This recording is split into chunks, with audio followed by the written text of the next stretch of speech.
There is a powerful concept in Stoicism that forms the bedrock of dealing with toxic people. You cannot control others, but you can absolutely control yourself.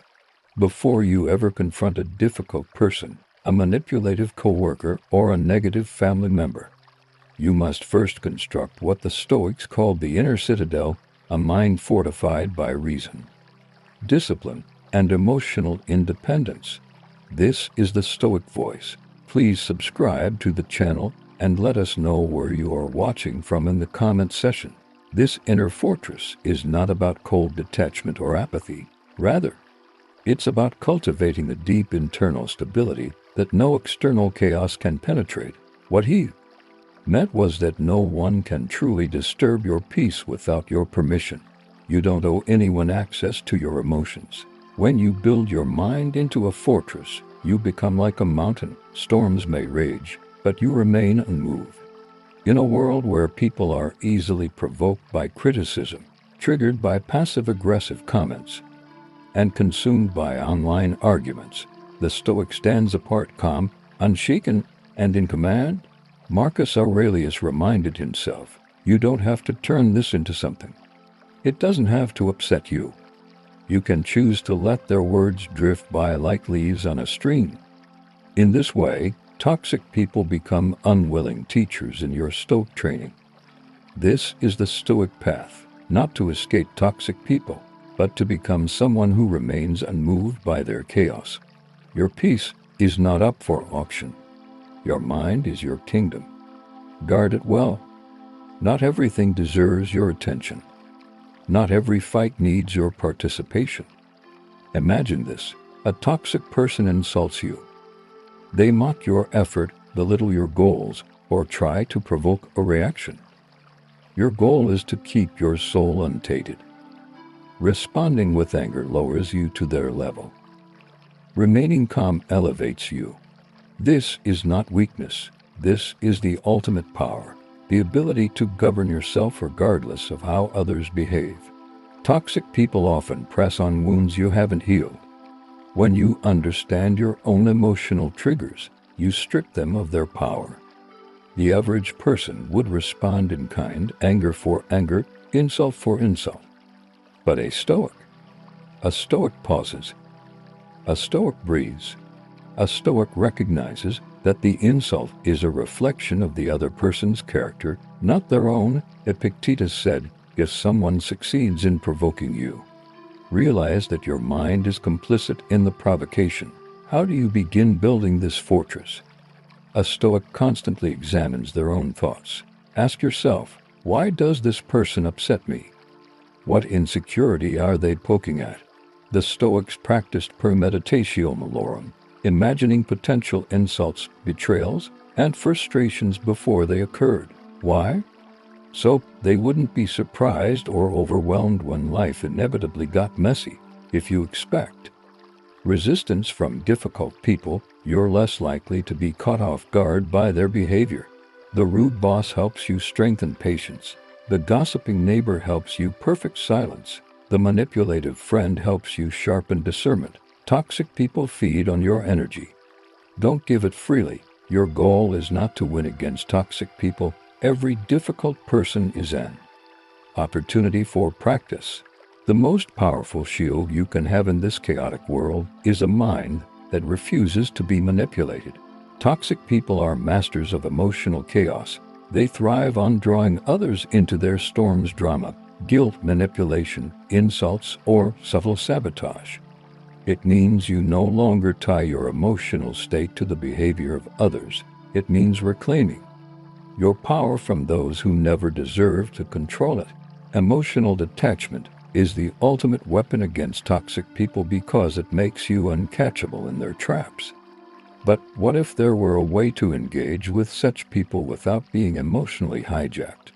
We imagine what they might say, how they might hurt us again, what they think of us, and these thoughts drain us more than the actual interaction. Stoicism teaches us to pull our emotions back into ourselves and examine them with reason. The Stoic answer is simple but powerful: detachment. But when you remain emotionally detached, Your calm becomes contagious or at least unbreakable. Toxic people thrive on impulsive reactions. Detachment gives you space to think clearly, choose your words wisely, or walk away with dignity. You become unshakable and unpredictable, a combination that confuses and disarms manipulators. This is the essence of Stoic power, responding without being pulled. The moment you understand this, you begin to taste true freedom. Much of our stress, pain, and resentment in dealing with toxic people comes from one false belief: I have to fix this. But you don't. Detachment doesn't mean you stop caring. It doesn't mean becoming cold or heartless. Seneca once said, "We suffer more often in imagination than in reality." This is especially true when dealing with toxic personalities. They want you to worry about what they think, how they feel, and why they act that way. But a Stoic draws a line. What part of this is mine to own? If the answer is none of it, let it go. This is not apathy, it's focus. Toxic people lose their grip the moment you decide their behavior no longer defines your state of mind. But the Stoics remind us, people change when they are ready, not when you try harder. It's the ability to walk away emotionally even if you must remain physically present. You rise above, calmly, wisely, and freely. When you whisper to yourself, "Not my problem," you reclaim power from the people who never earned it. Your peace is not a bargaining chip for someone else's transformation. Offer kindness, yes. Offer wisdom, if asked. But don't bleed yourself for someone who refuses to heal. You are not obligated to absorb their anger. You are not here to carry their emotional baggage. If someone gives you the silent treatment to manipulate you, embrace the silence. You can listen, nod, and mentally file it away under not important. Toxic people lose power the moment you stop dancing to their tune. The best revenge is sometimes a calm, indifferent okay, and then silence. Don't internalize it. Say to yourself, that's their storm, not mine. The wise Stoic builds a wall between internal peace and external nonsense. Your only duty is to control what is within you, your thoughts, your actions, your responses. What if you didn't need to prove yourself to that rude relative? What if you didn't have to respond to that snide comment? Indifference is not laziness, it's redirection. You're not giving up, you're stepping up to something better. What if you could shrug, smile, and say silently, "Not my problem," and move on? So, how do we practice this powerful art of detachment? Let them rage, let them gossip, let them try. You are still. You are grounded. You are free. Toxic people try to hijack your peace. They want your mood to change with their moods. But you are not a puppet. Every encounter becomes a chance to grow in strength, restraint, and inner calm. In Stoic thought, indifference adiaphora doesn't mean you don't care about anything. It means you care selectively. You conserve your emotional energy for what actually matters. What doesn't matter? The opinion of a toxic critic, the mood swings of a manipulator. They are not a threat to your peace. They are an opportunity to reinforce it. The blame games of people who refuse to own their own lives. You detach by reframing the relationship. Detachment begins when you decide that your emotions belong to you alone. When someone throws a snide comment your way, you pause and ask, "Is this worth my peace?" Most often, it's not. You let it pass. Imagine a toxic coworker not as your enemy, but as a spiritual weightlifting session. Boundaries are not just physical, they are mental. The Stoic asks, is this mine to carry? You may not be able to control what someone says or does, but you can decide what crosses your mental threshold. If someone sends a rude message, pause before responding. If you mirror that chaos, you become part of the problem. If someone gossips, decide to walk away instead of feeding the fire. If not, let it go. Toxic people often project their inner chaos, Emotional detachment doesn't mean you do nothing. It means you don't act until your mind is calm. Detachment is not escape, it's sovereignty. When you no longer let others control your emotional weather, you step into true freedom. In the battle of peace versus poison, detachment is your shield. One of the most liberating truths of Stoic philosophy is that you are not responsible for the chaos others carry. You are not required to heal someone's bitterness. This is where the Stoic virtue of indifference becomes your sword and shield. Marcus Aurelius put it beautifully. You always own the option of having no opinion. Let's break this down into practical Stoic steps. Toxic people will always try to entangle you in their problems. Many toxic relationships survive because one person keeps trying to save the other. If someone lies about you, let them. If someone gossips, ignore it. You don't have to argue. You don't need to fight. What could you be doing with the emotional energy you waste on toxic people? Could you be reading, building, resting, healing? Indifference is wisdom in disguise. It's not about being cruel or cold. It's about choosing not to suffer unnecessarily. Let others shout. Let them plot. Let them poison their own wells. One of the greatest advantages a Stoic holds over a toxic person is the power of restraint. In a world obsessed with having the last word, the Stoic chooses silence. They want you to react. Why? Because your reaction feeds their need for control. But when you respond with silence or measured calm, you deny them that power. You confuse them. You disarm them. You become unpredictable and therefore untouchable. While others argue, gossip, manipulate, or provoke, the Stoic watches, listens, and waits. This isn't passivity, it's strategy. Marcus Aurelius taught. The best revenge is to be unlike him who performed the injury. Let their words bounce off your emotional neutrality. You don't need to win the argument or prove your case. By speaking less and observing more, you become sharper, wiser, and harder to manipulate. You rise above the noise. If you stay consistent and let your actions speak, time will reveal who was genuine and who was manipulative. But if the Stoic has a superpower, it's the ability to remain unmoved, to pause, breathe, and respond with clarity instead of reacting with chaos. The Stoic silence is not retreat, it is patience at work. Don't become the poison you're trying to avoid. They want you to feel weak, out of control, or angry because the moment you lose control, they gain it. But the Stoic learns to turn those very moments into spiritual workouts. Each trigger becomes an opportunity to practice mastery. If someone makes you feel insecure, ask, why does this bother me? What belief is being challenged? Reactions are clues. They show you what you still need to heal, refine, or detach from. Visualize a conversation with a toxic person. Hear their insults in your mind. Feel the emotional spike. Now rehearse your calm response. This mental training prepares you to remain stable in the storm. In this way, even the most difficult person becomes your teacher. Toxic people often bait their victims through words, sarcastic comments, passive-aggressive jabs, false accusations, or dramatic outbursts. No sarcasm, no shouting, no defensiveness, just truth.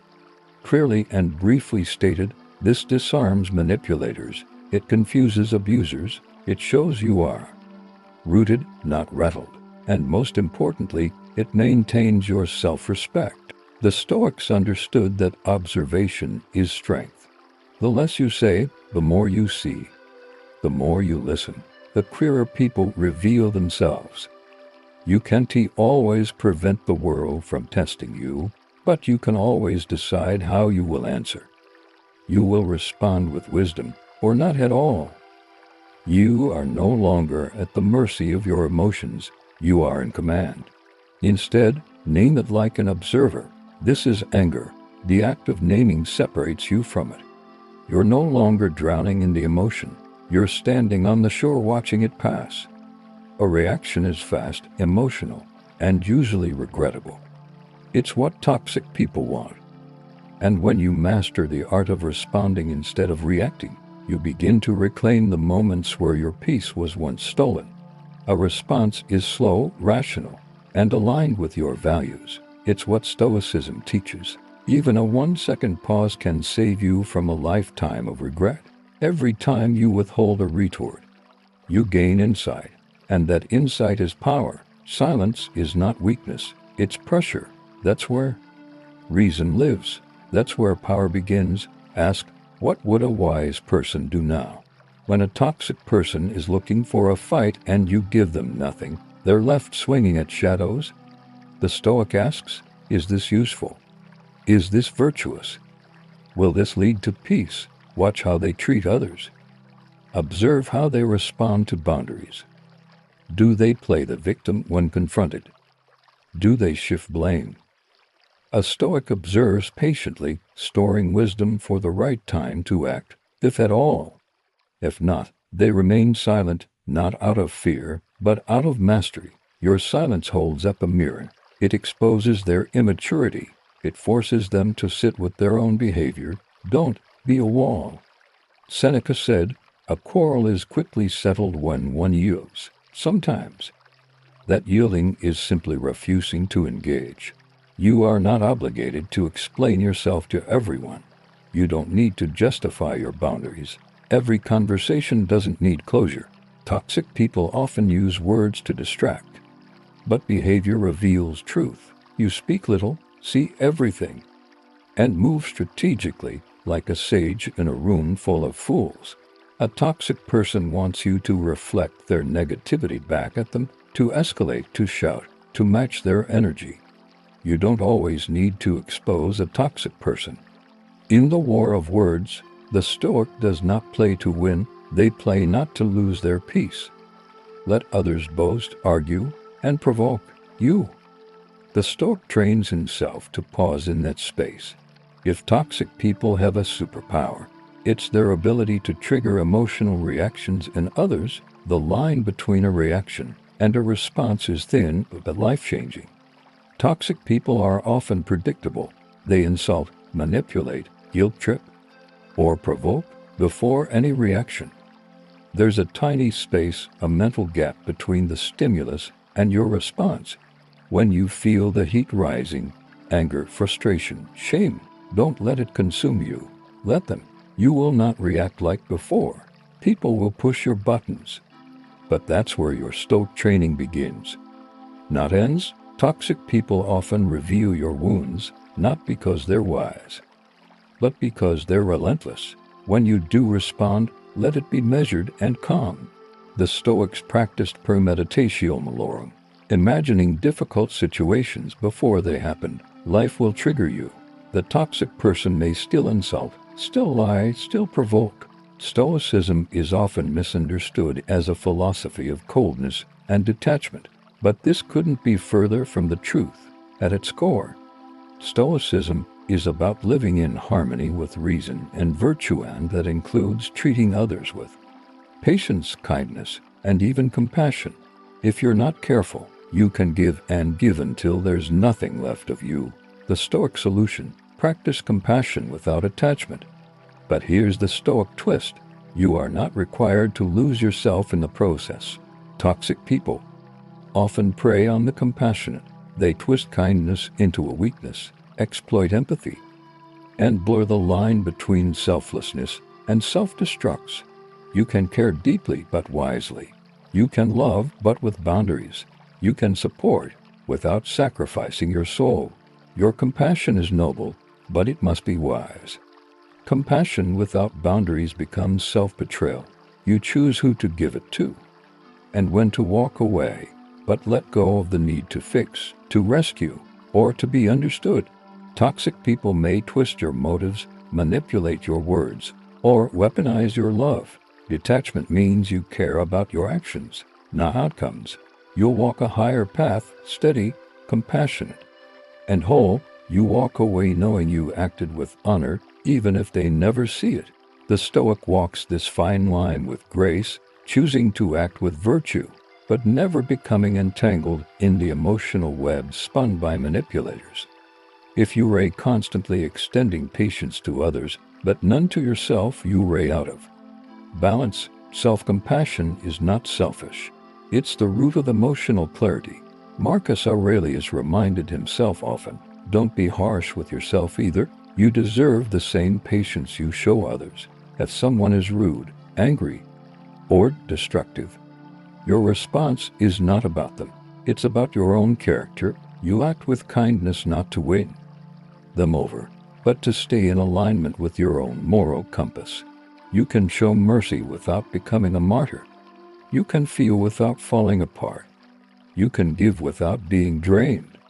Epictetus said, when someone irritates you, it is your own opinion which is troubling you. If you see their behavior as a reflection of them, not you, you can respond with detached compassion. You don't excuse, enable, or entertain, but you do understand. A Stoic shows compassion not because others deserve it, but because it is who they are. But you must understand, you cannot heal someone who doesn't want to be healed. Toxic people often act from their own pain.